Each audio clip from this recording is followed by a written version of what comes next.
This is WPSL Port St. Lucie, the talk of the Treasure Coast.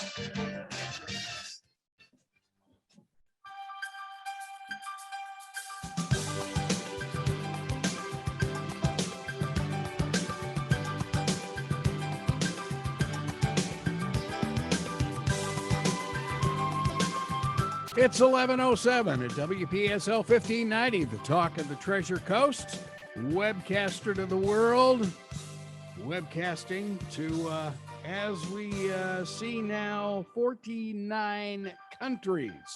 And a guy who's probably touched all of them in the last few weeks is Jack Waldrop. Good morning, Jack. How are you? I am great. How are you doing? We're doing fine. So how have you been? It's been crazy. That's what I gathered. I gathered that. It has been crazy. I've been traveling about every 2 weeks now, so things have been a little different, but it's going good. Yeah, well, you've been all over the place for Century Park. By the way, I saw a logo on your website, Century Park Strong. I like that with a kind of the strength thing. Where did that come from? During COVID, that was our motto when we were all getting vaccinated, was that we were Century Park strong, and we all did pictures with our arms up and all those kinds of things. So it was a great campaign that we did to get our staff all vaccinated. That is very cool. Very nice. Yeah. All right. So you have a special guest who's on with us right now. Yeah, we do. And it's actually my first time meeting Robert. He is part of the Treasure Coast here. Well, not part, he is the Treasure Coast Hearing Centers. So Robert, tell us a little bit about you. Well, good morning. How's everybody doing this morning? We're doing good. We're doing great. First of all, thanks for having me. I am Rober Ranere. I'm a National Board Certified Hearing Specialist. I'm the owner of Treasure Coast Hearing Centers. And I've been to your facility, and we love to come out, and I still do house calls. You know, we come out and see folks and help them. We like to do clinics and lectures. I like to talk about the myths and facts of today's modern hearing aids. Well, if you do house calls, boy, you've got about 20 clients in this building. It's for wearing these Mickey Mouse ears for too long. That's yeah. We try to keep house calls for folks that are homebound or in assisted living facilities. There you go. There you go. Okay. So tell us a little bit about what you do, kind of where I've read your bio on your website, which I think is outstanding, but kind of tell us a little bit how you got started, and then we'll kind of go into other things. When I left the military, my background as a younger man in the military was an engineering background. And when I left the military, I decided I wanted to go to school to do something where I can incorporate my military background and also be helpful in the medical community.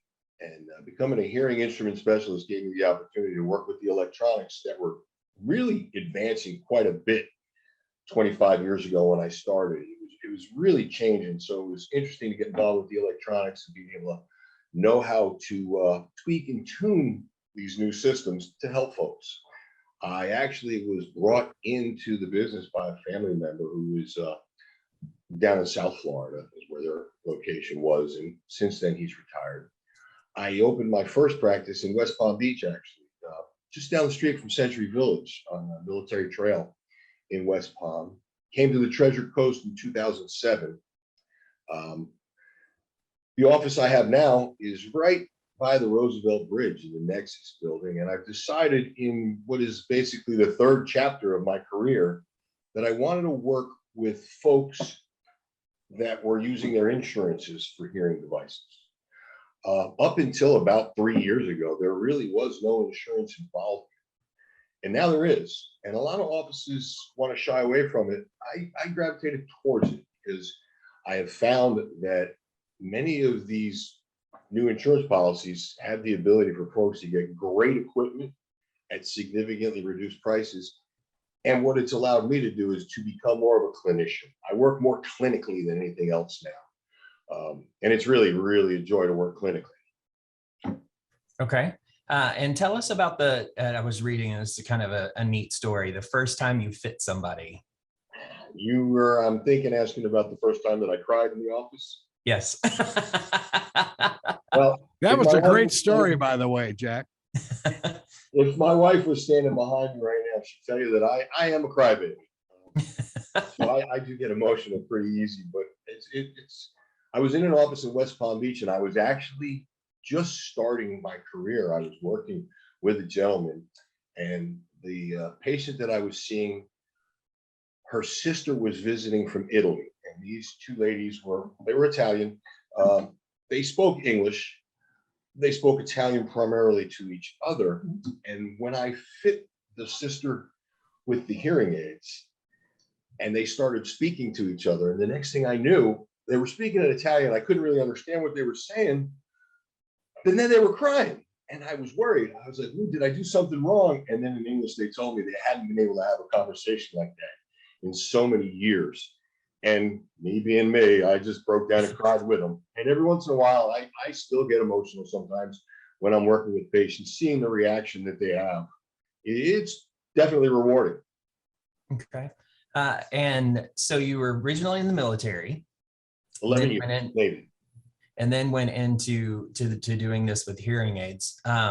And so you fit for hearing aids, and you do the testing. You do the whole thing. When I see a patient, we traditionally start with a video otoscopy, which is an examination of the ears, where I can take a look at everything on a 40-inch television, make sure there's no wax involvement or anything like that, make sure the eardrum is healthy and the condition of the ear canal is healthy. From there, we go on and do a complete audiological exam. We do all the testing in our sound booth. And at that point, what has basically changed is now I am working with the insurance companies and giving patients the information about the instrumentation that's available to them through their insurances, which, as I said before, is a lot of good stuff in a lot of cases, and guiding patients to what they need, not necessarily hearing instruments that have a ton of gadgetry. For younger patients that are still working, that are still very connected, that are still outgoing quite a bit, there's a lot of technology where you can incorporate apps and Bluetooth technology and stream your phones and computers. But a lot of my patients that are older, they're really not involved in that stuff. And for them to purchase equipment that has technology they're never going to use can be quite wasteful. So I get the opportunity to work with them, find out what their exact needs are lifestyle wise. Because to get a good hearing fitting, you have got to match lifestyle to loss. I could have two patients with the same hearing loss. One of them is 90 years old and one of them is 40 years old. If the 40-year-old patient has a job as a waiter or a waitress in a noisy restaurant, they need technology that can do a lot of noise recognition, speech focus, and things like that. But patients that are, for example, a patient that's 90, that might be at Harbor Place, for example, and they are more in the assisted living environment where they're not getting out to restaurants and things like that. There's no need for them to incur the expense of technology that they're never going to use. Right. And that's the big reward for me, because in the past, places always wanted you to use highest end technology. And sometimes it's a waste to buy stuff you don't need. It's really, really enjoyable to work purely clinical. What's very interesting about having the fitted earpiece, if you will, going back to our LA television days. And, I had in the past only had ones you can kind of put on your ear and just kind of they're there. But, of course, LA being what it is, they were really cosmetic as well. And they sent us to a hearing aid center in Beverly Hills, and they fitted us to our ear. And, it was called an IFB. And you couldn't even tell. You couldn't even tell you were wearing it. I know exactly the device you're talking about. I've actually made them for quite a few different genres. I've made some for pilots. I've made some for a race car driver, a NASCAR driver, as a matter of fact. It was a Busch Series driver. And that was kind of cool, getting the opportunity to work with that gentleman. I got a little bit of a tour of the car out of that. That was enjoyable also. Of course, I was a lot younger back then, and I wasn't as scared of fast cars as I would be today. That's a great story. Yeah. Well, now, wow. So, what, the race car driver was losing his hearing? No. It was for the device so that they could talk to him. Oh, I got you, for the communication devices. Yeah, it was Yeah. for his Okay. spotters, same kind Gotcha. of system that you used on the radio, where it was Yeah. two-way communication. Gotcha. Wow. That's fascinating. That is Oh, really cool. yeah, it really is. Wow. Yeah. So, and I heard you say a while ago, early in your career, you went towards those that were using insurance. And I think it's a very common misconception that insurance doesn't pay at all. And that's going to be this huge out-of-pocket expense. And so tell us a little bit about that, because I think people are scared. They don't get hearing aids because it's this huge expense and no one's going to help pay for them, all that kind of stuff. Absolutely. A lot of the HMOs now, the Part Bs, have joined forces with some of these larger third-party internet companies. True Hearing. Is it okay if I mention a few of them? Okay. Yeah. True Hearing, for example, Hear.com, Hearing Care Solutions. These are very large groups that many different HMOs and Part Bs have joined up with. So now you're receiving the benefit from them. The benefit that you're getting, for example, I saw a patient yesterday, a True Hearing patient, whose husband was wearing the highest level of technology available today that by chance he had got from the VA. And we'll come back around to that. Those hearing aids would traditionally be about $6,000 to $7,000, depending upon where you're going. His wife was a True Hearing patient, and the highest level of technology that is available today was available to her for a co-payment of $2,000. So, I mean, they're really doing a good job. What really comes, the question I get mostly when I work with these patients, because it's so ingrained in our society that hearing aids are ridiculously expensive, the big question they ask all the time is, well, how can they be so inexpensive? And I think that a lot of folks are concerned that maybe it's a second-rate product. But in fact, the way that they are becoming so inexpensive is volume. I worked in private practice for over 20 years, and I did a pretty good volume of business. And you know, when you're buying products from a company, the higher the volume, the better pricing you're going to get. These large companies are doing 10 times the volume that I was doing. So whereas I, in private, could fit a hearing system, the top of the line hearing system, to a patient in my office would be in that, $5,500 to $6,000 range, because of what I paid for it. These folks are able to fit them so much less expensive because they're buying, 100,000 units a month or a year. I don't even know the volume that they're doing, but they're getting such great pricing. It's making it more available to the masses. I know if you think about anything in electronics, I happen to have a very large television in my living room that I bought right when they first came out. An 80-inch TV was like $3,500 at the time, and now you can get one for $1,500 because as these things become more popular and as more is being produced, the prices are dropping. And these internet providers that are working with the insurance companies providing these benefits have enough of a volume that they can offer great pricing. It's rare, but I can honestly say they're being helpful. They're not being greedy.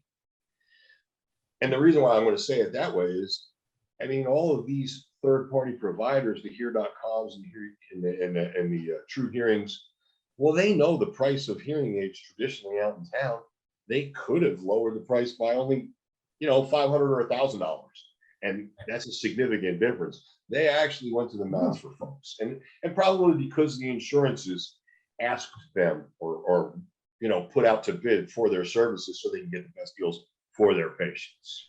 Now, if you're like a regular, Medicare and then Blue Cross supplement, Blue Cross has one of the best benefits. They do, and this is a regular Blue Cross. That I don't know exactly which plan is which, but I know through Blue Cross they happen to work with True Hearing, and the patient I was with yesterday was in that boat. Now, they definitely have two different levels of their plan, just like anything else. I can buy different insurances for ourselves. This lady, and I was actually shocked at what she told me. About 2 weeks before she came in, knowing that she wanted hearing aids, she called Blue Cross. She changed her plan to one that included hearing.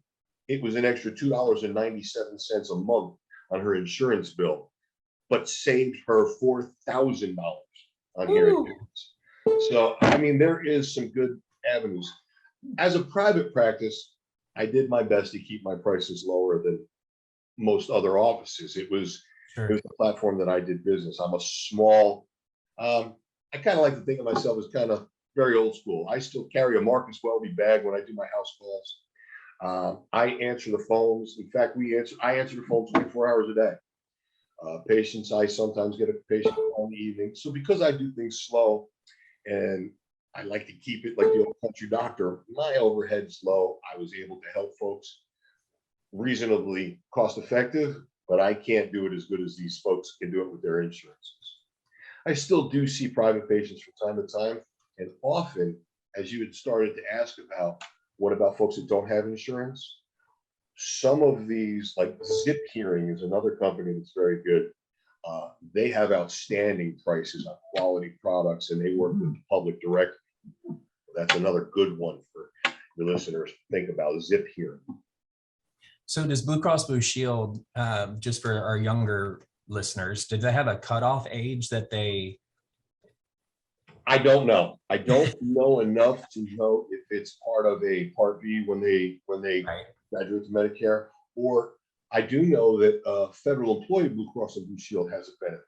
So I believe that some of the Blue Cross Blue Shield policies actually have benefits for folks that are of working age. Something else, if we are talking for a moment to folks of working age, vocational rehabilitation services. I'm not sure if you've heard of them or not. No. They will help folks with hearing aids of working age for employment purposes and such. Also for our older folks and folks like me, the VA. I will tell you right here, anybody that has accessibility to the VA for hearing, for any of their benefits, should absolutely go no place but the VA. Yeah. The VA uses the highest level of current technology every time they do a fitting. And there's no cost to the patient at the VA. Right. So like the gentleman that was with the patient yesterday, the husband, you know, his hearing aids $6,500 out in town. They were free from the VA, and they always use the best products. And I tell anybody within listening area, I treat VA patients at no cost. You don't have to wait for your appointment and go down to West Palm Beach. Give us a call. We'll definitely see you. I'm a veteran myself, so I try and help with them. If it's okay, can I take a moment and talk a little bit about some of the different manufacturers and stuff with hearing aids? You go right ahead. In the world of hearing, there's 5 different major manufacturers. Starkey, Signia, Widex, Phonak, and Oticon are the 5 major manufacturers. And if you look, this is something you're never going to hear anywhere else. And the reason you won't hear it is because a lot of different organizations have some ties to specific manufacturers. Truth of the matter is, if you were to go someplace like Here USA, they tell you Signia is the best because they're basically owned by Signia.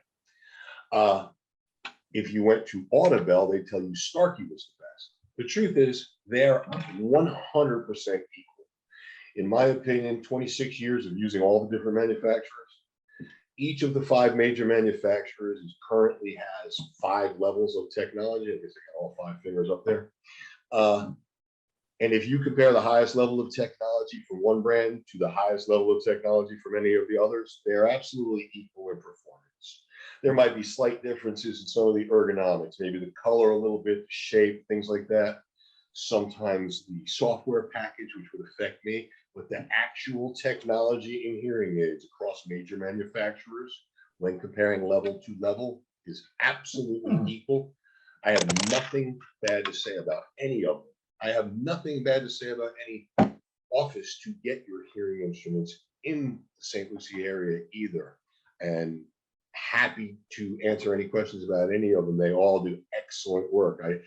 We look at these things in our industry, and I happen to know that there are no hearing offices currently in St. Lucie or Martin County that have any disciplinary actions or discrepancies or bad reports. I don't know of anyone doing a bad job, and that's good. And some folks pricing is different from office to office, and availability and things like that. But technically and medically, they're all doing a great job. Nothing bad to say about anybody. You're safe wherever you go. Robert, I've got a question for you. How long, say, from the initial appointment to actual fittings and stuff like that? How long a period of time is that? It's pretty quick, actually. If you were just coming to my office as a private patient and we saw you today, we could be putting new hearing instruments in your ears in a week. And it's only that long because of shipping times. Okay, I don't keep a lot of instruments in stock. Some of the larger offices, the Hear USA's, the Audibel places, Miracle Ear, Beltone, yes, they have instruments in stock. And as I said, they all do great work. Nothing against anybody. There's plenty of folks out there that need help, and there's plenty of us that do a good job helping them. I don't keep stuff in stock, so it's a shipping thing. It takes about a week after you're tested. Well, and you mentioned earlier about going to Harbor Place and seeing people there. I think that's an amazing service. Well, what I like to do is normally I like to do a little bit of a lecture first. And I did one at Harbor Place many years ago before. Oh boy, it's probably 5 or 6 years ago. Last time I was there for a lecture, but I like to do a lecture to kind of an indoctrination. I call it the myths and facts about today's hearing aids. And then after that, I like to set up to go into the community maybe once a month. I go for simple stuff. Folks that need help with batteries or hearing aids that need to be cleaned or tubes that need to be changed, things like that. I can do on-site testing. I'm equipped to do that. Just need a little quiet environment. And we like to know about that in advance. So for example, at another facility, I go there once a month and there's a sign-up sheet throughout the month for anybody that might need testing. We verify it the day before. Sometimes I'll come out and do 1 or 2 tests and then service 5 or 6 people that need help with simple things like that. It's actually easier for me having folks all in one place. I can help more people at once. I do that. That's a no charge service for any of whenever I'm out and traveling around. I'm just honored that you guys bring me out to your communities, to be honest. I know that Pat's working with you to set a date to get that lecture set up.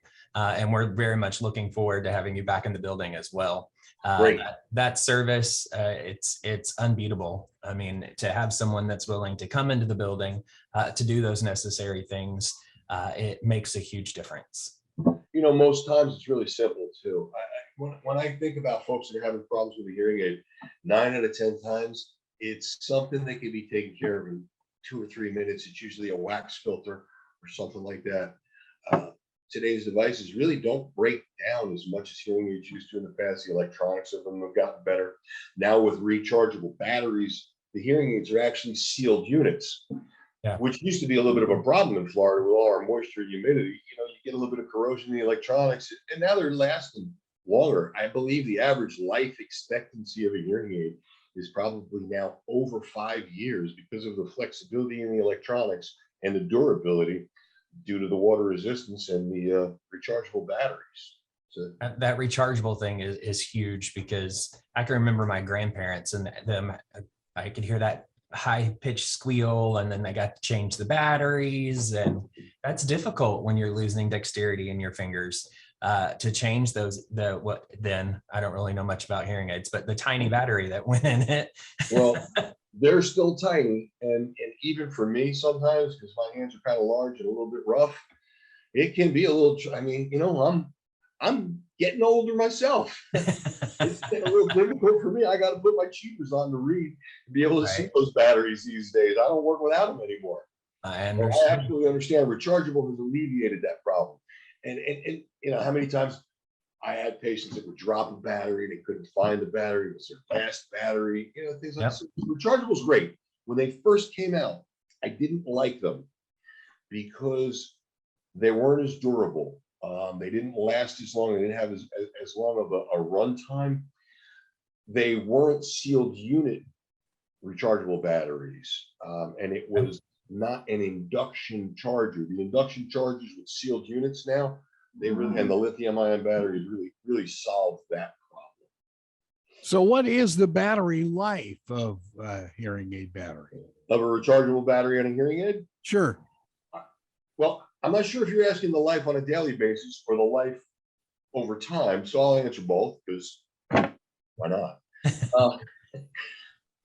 When you take your hearing aid out at night, you're going to put it in the charger. It's going to sit all night long and charge. You take it out the next day, you should have somewhere between 14 to 16 hours of battery life.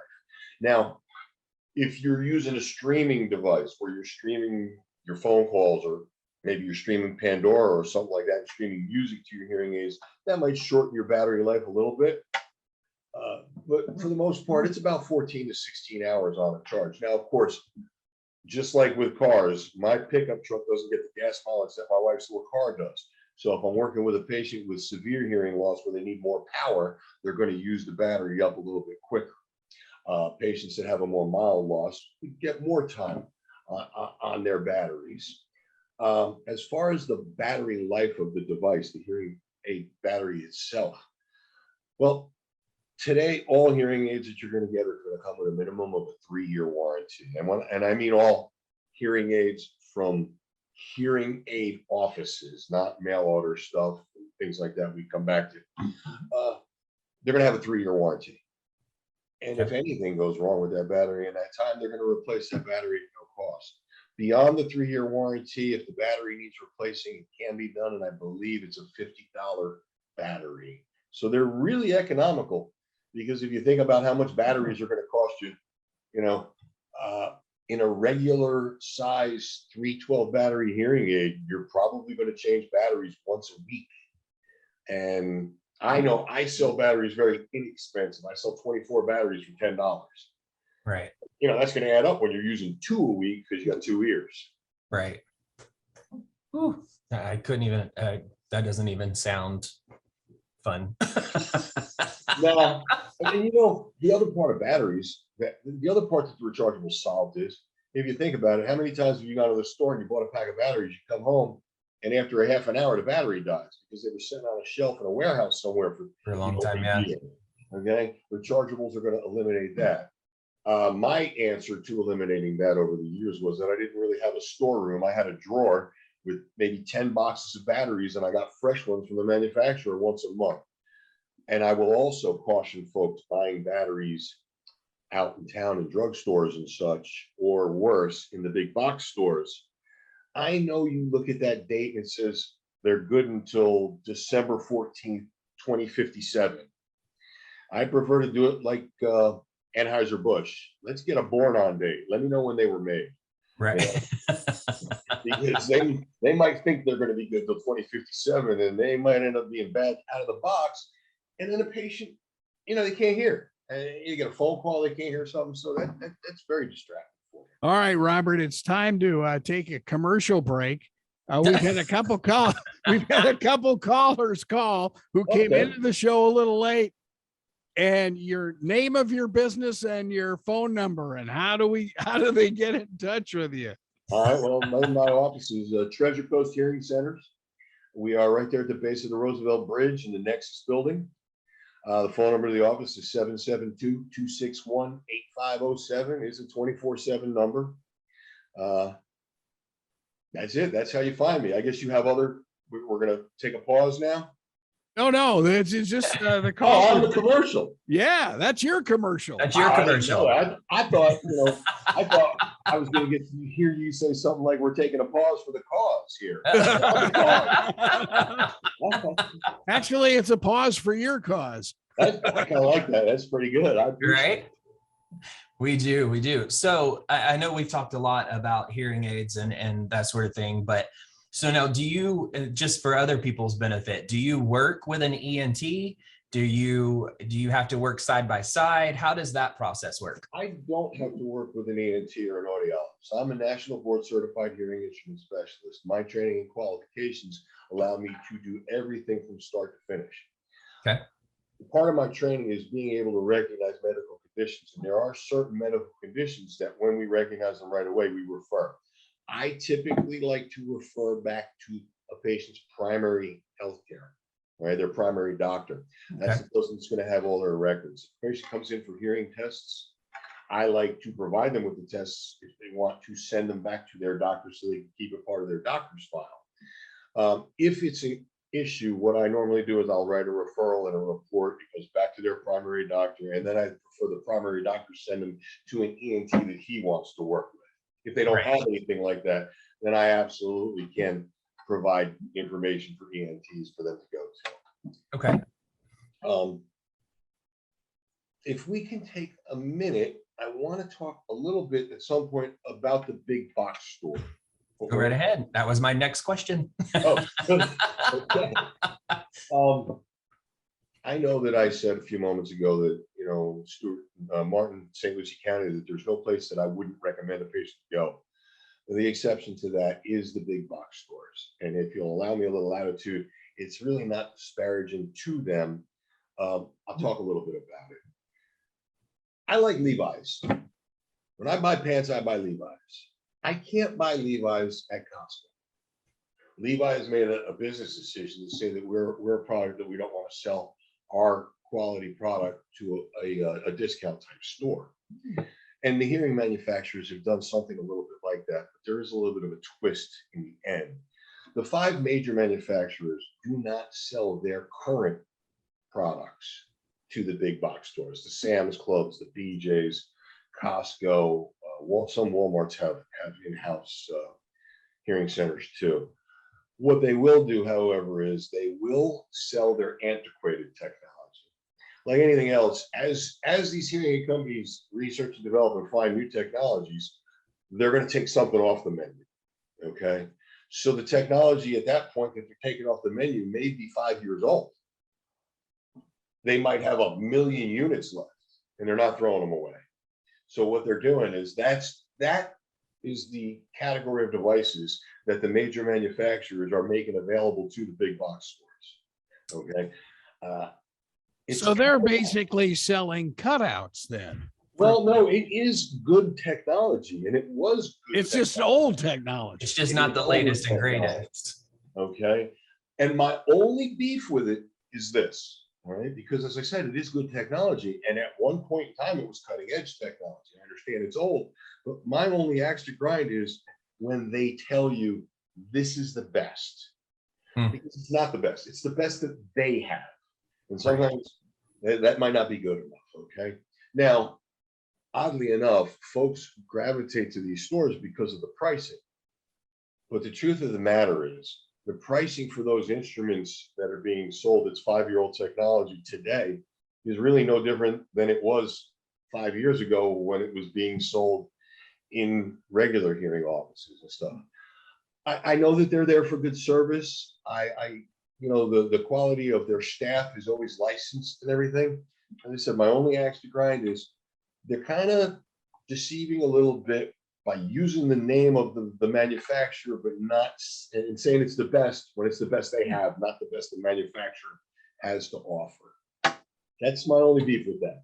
No, and that makes total sense. I mean, if they're not selling the latest and greatest, then it is kind of misleading for them to tell you that this is the best there is. Well, I think a lot of times they say this is the best. This is the best. You know, they don't put in there is the rest of it. Right. There's a lot of that in the world today. We experience stuff like that every day. We just got to be on the lookout for it. Sure. It is a good place, or it is a place that I have found people often go for their first hearing aid. When they find that it doesn't do everything they want it to do, then they start searching for, better avenues. And right. Can't do anything about that, but put out some information. I will always tell folks, and something I always like to put out is I like to be the first choice for a second opinion. And it doesn't even matter. You don't have to come to me. I have no problem speaking with patients over the phone too. Heck, gas is $5 a gallon. You want to just have a conversation about some information. You don't need to drive to my office. I'll take the time and talk to you. We can set up a telephone appointment. I don't have a problem talking about technologies from any other places. I like sharing that information. And truthfully, and I've led a very blessed life. I've worked hard, and I've been taken care of well for it. There's a lot of patients out there that need help, and it's okay no matter where you go. I don't care where you go. go someplace and get help. And if you need a little advice and you're not advice about health, not advice about buying, pick up the phone. We'll set up a telephone conference and give you all the information you need, no matter where you go, where you live, even if you're not local. Robert, I'll tell you one thing, first choice for second opinion. Wow. That's a nice advertising slogan there. Right. Thank you. Yeah, that's a natural. That's great. I think it's important to have someone that's willing to have those conversations, you know, and not just take someone's word for it. Call someone else, have those conversations. Just because your primary sent you to an ENT and they sell the hearing aids there, they're going to push whatever is the product that they're pushing at the time. Right. And so get that second opinion before you drop the $2,000-$3,000 of copay towards those hearing aids, and make sure that you really are getting the best of what you need, and they're not just selling you something that you truly don't need in your everyday life. Absolutely. And especially for folks, private patients too, that aren't getting any insurance help or any third-party help. You know, you're talking about numbers that are, you know, astronomically high in some instances. You definitely want to do a little bit of research. And unfortunately, doing the research online isn't always the best thing, because a lot of what you're reading online, we all know this, it's sponsored, it's planted, you never read bad stuff online. Right. And when it comes to reviews and things like that, very rarely. I often tell my patients, and a lot of times I have to tell my patients that they got a terrible hearing loss. I got to tell a patient that their hearing will never be normal, that the most we might be able to get them is 80% in a restaurant or something like that. And I often tell them, listen, the one thing you know about bad news is it's never a lie. You know, it's okay to give somebody some information that they might not want to hear if it'll protect them down the road. So I like to share all of that. Like I said, I am more than happy to do telephone consultations for folks. And if you go someplace else, that's okay. You can always remember that you can send folks to me. You can ask me for questions. Eventually, we'll find a way to help you.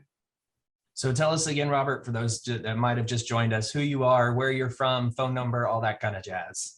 I am Rober Ranere. I'm the owner of Treasure Coast Hearing Centers in Stuart, Florida, right at the north base of the Roosevelt Bridge at the Nexus building. As I said, it's Treasure Coast Hearing Centers.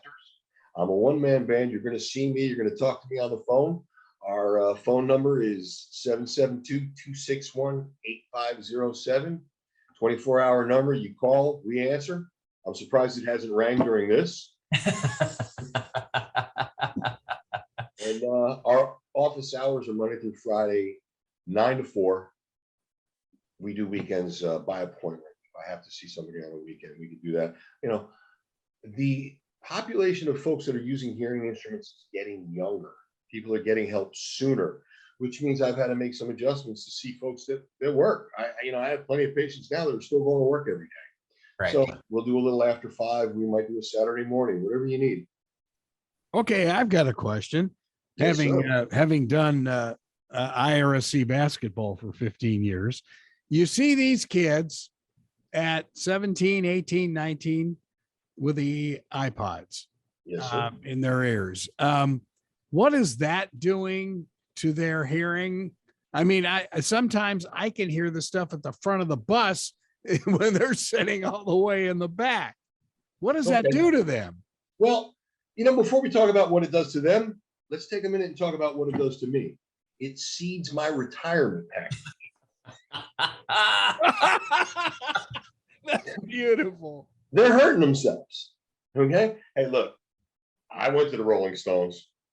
I went to the concerts. I stood next to those big speakers. I ride Harley Davidson motorcycles. Noise-induced hearing damage is a real thing. I was in the military where we wore hearing protection all the time.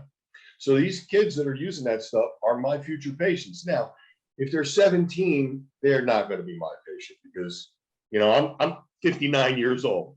Okay. But they're going to be somebody's retirement package. That's for sure. You got to take care of your hearing. It's just like anything else. That's too funny. Yeah, it really is.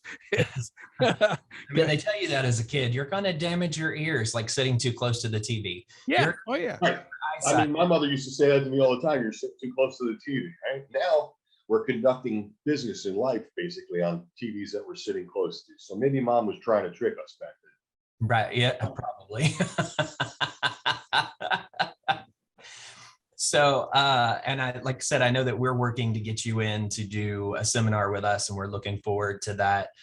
Just have to get a date set with Pat.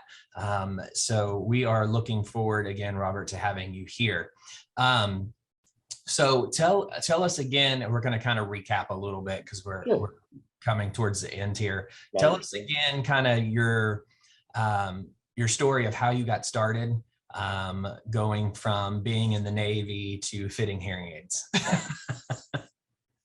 I was in the Navy for 11 years. I was in engineering and propulsion engineering. My original background is mechanical and engineering, right from when I was a young fellow working with my dad on stuff. And when I got out of the Navy, I wanted to take advantage of being able to use my engineering background, but not necessarily be on ships and in very hot places and things like that, and to be able to work more with the public. And that's how I came upon the hearing industry. I have a cousin that was in the hearing industry, and he has since retired. And I spent some time with him in his office. He tutored me for a little bit before we went back to school. And that's really how I got my start. It was actually in Fort Lauderdale back in 1992 is when I started my my apprenticeship back then. I then went, my first office that I purchased was an office in West Palm Beach. It was on Military Trail and Community Drive right down the street from Century Village. Back then, there was no insurance involvement, so it was strictly private patients. And it was, and actually, I'm so old that it was before the digital hearing technology, when we were still using hearing aids with potentiometers, trim pots for adjusting bass and treble and things like that. And truthfully, back then, hearing aids sounded terrible. Nobody knew any better. I mean, think about any of our electronics from 30 years ago as compared to today. It's a significant difference. Yeah, it's kind of like this radio station. Oh, I'm sorry, Ed. Are you saying that you guys are not into the future? Because it seems pretty good to me. Let's put it this way: we have a dinosaur stamp on the top of the board. Well, let's put it this way: this is the best radio station I've ever been on. I opened my offices up here in the Treasure Coast. Actually, as my parents were getting older, I moved to St. Lucie, and I didn't want them living alone in Broward County, so I built a house for my folks up here. After my dad passed away, I did not want to be working in West Palm every day. My mom had a home quarter mile from me, so I wanted to be closer during the workday in case she ever needed anything. And that's why I opened the office in Jensen Beach, right on Jensen Beach Boulevard. And now we're in the Nexus building. So being up here close was a product of me wanting to be able to take some more time taking care of my mom at that time. And I'm really glad I'm up here now, because driving back and forth to West Palm Beach these days would be a reason why hearing aid prices would be even higher. That does not sound appealing at all. No. I did it for 20 years. It wasn't that bad driving back and forth back then, but now it's much nicer. The office hours are more condensed now. I'm only 9 to 4. I always book a lot of time with a patient. I see a patient for a minimum of an hour if we're just coming in to buy batteries. We spend a lot of time talking and learning about each other. Wow, I spend 2 minutes with my primary doctor. Oh. That's about the truth. Maybe that means you're just very healthy. Actually, I've been blessed. Yes. Good. And again, you also do out calls for those that aren't able to come into the office. Yeah, folks that are homebound, we'll find a way to get out there and help you. We can do testing on site. I choose not to do wax removal and things like that, or making molds on site. Although when I learned 30 years ago, we were using handheld devices and otoscopes like you've seen in the old doctor shows, and I still can work with those products. I'd much rather be able to do wax removal and molds with the latest technology, put in your ear. on the TV screen where I can see every little nook and cranny. It's a safer way to do it. Sure. Testing and service, I can certainly do on site. And I know years ago, when I was fresh out of college, I worked at an ENT office. We also had a hearing center, and we did a lot of custom made earplugs. Mm-hmm. Musicians plugs, swim plugs. Yeah, Yep. Any of that stuff can be done also. I was excited. Do you do those as well in your office? Yep. If somebody needs something like that, we can always do. It used to be more prevalent, actually. I can remember in the summertime, I'd have 2 or 3 kids a week for the first couple of weeks of summer, where mom was bringing them in to get swim plugs, things like that, so they could swim all summer long and not get ear infections. Yep. And I remember that. I don't have it where they are now, but I had a pair. I know where you can get another pair. I loved them. I really did, because when I would sit down to study or read or something, I would put them in. I wouldn't get distracted by noises, things of that nature. That's when I was back studying towards my MBA. So I understand. I actually might have to come see you, because I miss my earplugs. Whatever you need. If you think about it, they also make a great Valentine's present. Right. Well, no, wait a minute. Now you get earplugs for your wife, so she doesn't have to hear you snore. Right. Okay. Yeah. Very true. I mean, what better Valentine's present is there than better sleep? Wait, you just gave me an idea for an anniversary present. Oh, There you go. I'm not sure that was a good. I'm thinking you refined my idea. I'd like to know what direction you're taking it. well, that's a little better. That's a little better than the vacuum, I guess. Right. I did that once. Oh. She's still here. She's in the other room. It was one of those robot vacuums. If you're going to get a vacuum for Valentine's, get a robot vacuum, not a regular one. There you go. Get the one that just you program and it vacuums up the entire room. Right. That's very smart.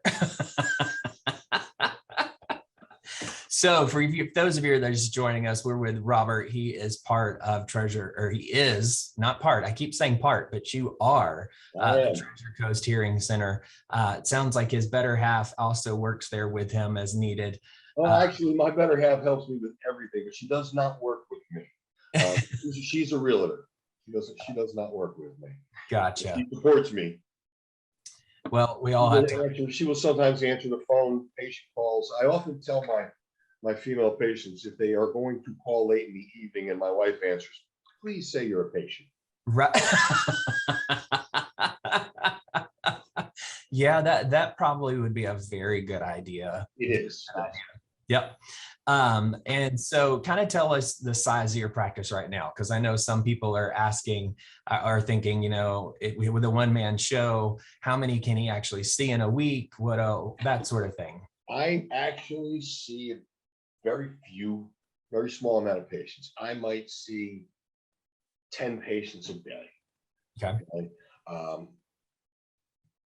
I said I spend an hour with pretty much anybody. I do book an hour with anybody, but it gets shorter when it's just a quick cleaning on a hearing aid or something like that. I like it that way. I'm not in the volume business. Like I said, I'm doing this 30 years. I had my time in the volume business. Now it's more of a personal care thing. Concierge service, even, you got me from when you walk in the door to the minute you leave. We're booked only about a week in advance. So, we are not inundated with patients where you can't get a hold of somebody, where you can't get in. And to elaborate for another minute on the whole phone thing, really that started with my mom.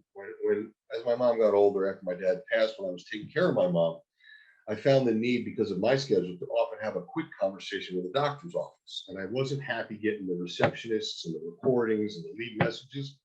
And that was when I changed it to where I'm answering the phones all the time. It's always me. Yeah. So that they can get what they need. I like to think of it as concierge services. Well, and I think it's important too that you mentioned a while ago, that you do the wax removal and those sorts of the cleanings, things like that, because people automatically think you have to go to the ENT to get that done. So I think it's important to key in on that as well, that you are able to do that. It might be able to get in with you quicker than Absolutely. with an ENT doctor. You know, as far as wax goes, unfortunately, a lot of times people think they have a hearing loss. They think it's going to be ridiculously expensive to treat their hearing loss, when in fact, all it is wax. So I will tell everybody within the listening range, if you think you have a problem, it may not be as big a problem as you think. Schedule an appointment for video otoscopy, just for a wax inspection. If it's wax that I can manage, I will take care of it. If not, I like to use, there's a walk-in clinic that I like to use for wax. If I'm okay to mention it, it's the walk-in clinic right on Jensen Beach Boulevard, right across from the Publix. I think it's Jensen Urgent Care is the name of it. They do a great job. They'll take walk-ins. They use the lavage method. But you know, just because you're not hearing well doesn't mean you got to break into your bank account for $6,000. It might be something so simple as wax. It's always best to check. Sure.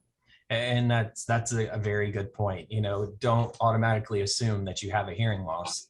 There could be something superficial that just needs to be checked and fixed. Yep. And tell us again, Robert, what your phone number is, where you're located. We're going to be wrapping up here in about a minute. Well, again, it's Treasure Coast Hearing Centers, right at the base of the Roosevelt Bridge, north side, the Nexus building. Office phone number 772-261-8507. This is the voice you'll hear. My daughter's voice is on the answering machine because I do cut my own grass, and once in a while the phone will ring and I don't get it. If you don't get me, leave a message. I'll call you back within 2 minutes. That's it. That's all I got. So what's the phone number again? 772-261-8507. All right, Robert, we appreciate you being on today. Once again, I'm Jack Waldrop. I'm the executive director here at Harbor Place at Port St. Lucie. Come by and see us for a tour, or just give us a call, 772-337-4330. You can ask for myself. You can ask for Pat, who she's my extraordinary sales director, and she will be glad to chat with you about what we have available. If you're looking for assisted living, you better hurry. We're down to our last few rooms and we'll be 100% occupied over there. So independent living, we still have some availability there. So make sure you give us a call, come check it out. Again, 772-337-4330. And I am Jack Waldrop with Harbor Place at Port St. Lucie. Jack, any upcoming events next week or so? Not next week. We have one Wednesday. It's actually this week. 1:30. We have our all about, I'm going to say this wrong, I do every week, peripheral arterial disease. Oh boy. Yep. Got it. Heart disease. Okay. And with that, we'll end it. Hey, thank you so much, Jack. Great. Thank you again, Robert. Great guest, Robert from Treasure Coast Hearing, WPSL, Port St. Lucie.